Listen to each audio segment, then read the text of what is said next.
What's going on YouTube? Yamayati, welcome to the channel. And in today's episode, we're doing a little home improvement project. Now, many of you guys that have been following the channel for a while have all made comments about the lighting in the garage, and I get it. I can barely see what I'm doing in here, but I'm in Florida. I have to keep this garage door down. I will be putting in a garage screen door. I'm getting an estimate on that coming up soon so I can have the garage door open. But in Florida, man, these mosquitoes are savages. So I can't really have the garage door open at night when I'm working on the bikes. It attracts the bugs, number one, and number two, just makes it a little bit more uncomfortable because I'm constantly slapping myself with mosquitoes. But when I do that, it gets a little dark in the garage and I can't really see what I'm doing. So today what we're gonna do is install 4 recessed lights, probably 2 on this side, 2 over here. And I got these baskets here from Home Depot. These are lighting recessed baskets. Basically, you cut a hole in the drywall. You don't even need a stud, which is really cool. You could use a stud, but you don't need one. You just cut a hole in the drywall, slide that through, and these little wing flanges, as you tighten up these screws, they open up, they pinch the drywall and kind of get really tight,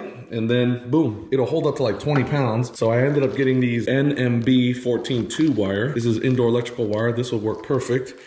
And like I said, I had these lights from my house. When I installed my ceiling fans, I removed these, I saved them, and I have 4. So I'll use this at first, and if this ain't bright enough, then I'll end up getting the same mount as this light bulb's attached to, get 4 of those and get 4 of these ultra bright lights. And that will really help illuminate this area. That way when I'm working on the channel, you guys have a good experience of seeing what I'm doing, and it'll help me as well, because a lot of times, guys, I can't even see over here when I'm doing stuff. So I actually lay a light on the floor. I have these tube lights that I use, and I'll just lay these on the floor and shine it towards the bike just to kind of help me out when I'm working on the bike at night. So this is gonna help me, it's gonna help you, it's gonna benefit the channel, and I'm just gonna take you guys on a little walkthrough on how I'm doing this. It should be pretty simple, so stick around, stay tuned, and enjoy.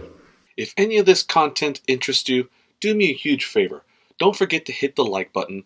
If you want, go ahead and subscribe to the channel and hit the bell notification to be notified of all new uploads. Alright guys, first thing you need is a ladder, measuring tape, and a pencil, which I dropped it on the floor.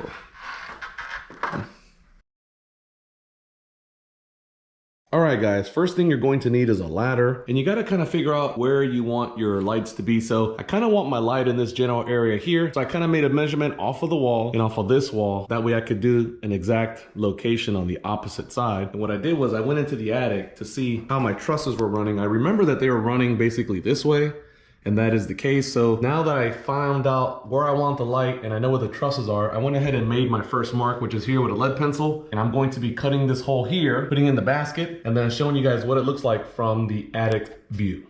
All right, let me show you something real quick before I continue. Now, this basket, those recessed baskets I have down there, they come with this little template. So what I did was I cut the template because you have to use this little circle that was on the template. It was square, but I cut it. Then what I did was I just used a thumbtack. The little mark that I showed you guys previously, which is under this thumbtack, I just pushed it here, and then I just kind of traced the template. And what I'm going to be doing is just removing this because I have 4 of them. Go ahead and take this thumbtack off. And now we see this is the opening that I have to cut. Now I do have what's called a drywall knife. And with this drywall knife, I'll be able to go ahead and cut this circle, and then we'll remove it.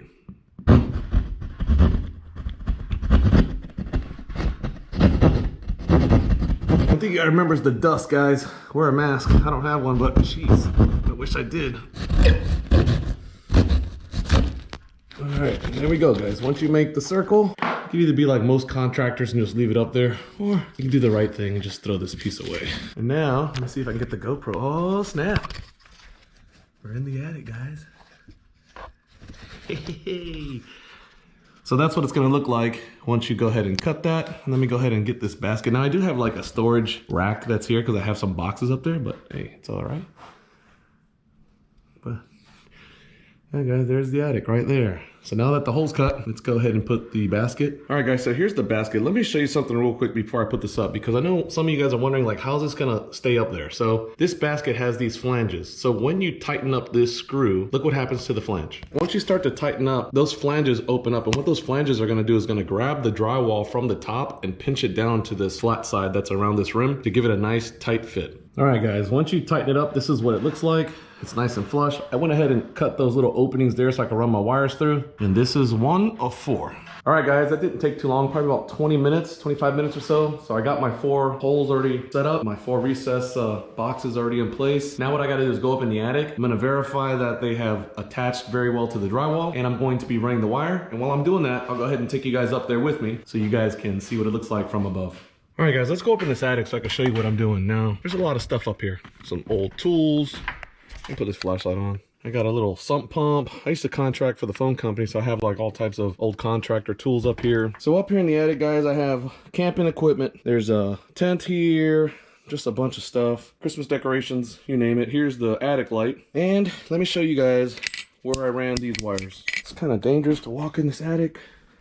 I've actually fallen through an attic, no lie. When I was working for the phone company, I was running a Cat 5 wire through an attic, and the 2x4 broke. I was standing on one of these 2x4s, it broke, and I fell right through. So it was not a good day. All right, guys, so there's one of the boxes that I ran, the recess box. I ran already a couple of wires to them. There's one over there, there's one here, and those flanges open up, as you can see, maybe like that, and they actually grip the drywall. So I've already ran the lights. What I'm gonna do is daisy chain them to the light that's right here. That's the garage light that's in place right now with those 3 LED panels. I'm gonna tie this into here and then basically just connect everything into this source right there. So this will be my source. It'll run the 4 lights, and there we go. So this is kind of what I've been dealing with. So it's a little hot, a little cramped up, but we'll get it done.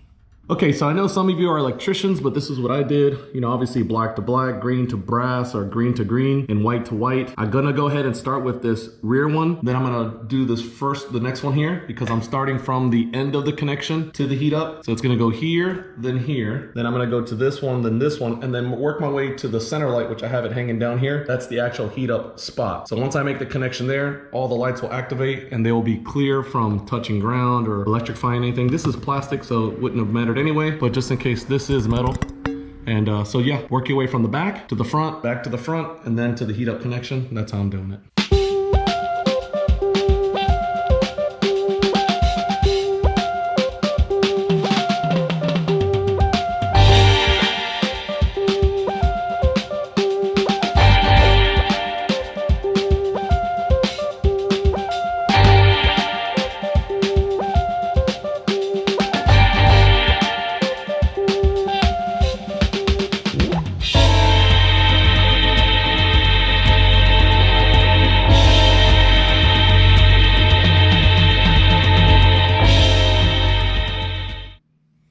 All right, guys, there you go. All the lights are in place and working. I have those two, I have these two. Obviously that ultra bright light one is super white LED, looks really good. And I'm saying these are working really well because I could actually see some shadows over here that I never did before. And I could actually see parts of the bike that normally I could not see, even on this side here. Even though it's a little darker, I could actually still see some parts of the bike that I'm not used to with the original lighting. So I'm actually pretty happy with the way it came out. Now, my other thought was getting the mount like this light has and buying 4 more of the ultra LED lights that are there. If I got that, it would definitely make the garage super bright. Not only that, I was thinking about painting the walls a satin white, like an off-white, but a satin finish with a sheen on it. The sheen will help reflect light and actually make the light project a little more, and then doing the ceiling in a high gloss white. If I did that, then I'd have plenty of light in here. This garage door light just turned off, and as you can see, there's still light towards the back. Usually when I'm making the videos, I have to have this light on to kind of help, you know, just get light on that side of the bike. But even with that off, I still have some pretty decent lighting here now. So guys, I'm pretty excited. Thank you guys for watching the channel. Thanks for watching me do this. Just something to give you guys an idea in case you guys have some lighting issues in your garage when you're working on your bikes at night. Pretty simple, couple of bucks. I think I have like maybe $60 total in the wiring and those baskets and the lights that are here. So not an expensive job, but definitely a job that you got to know how to do it. So get with a licensed electrician, figure out how to do it, and go from there. So guys, thanks for watching the channel. Take it easy on them filthy streets, ride safe, and remember, you got to work on Monday. Peace.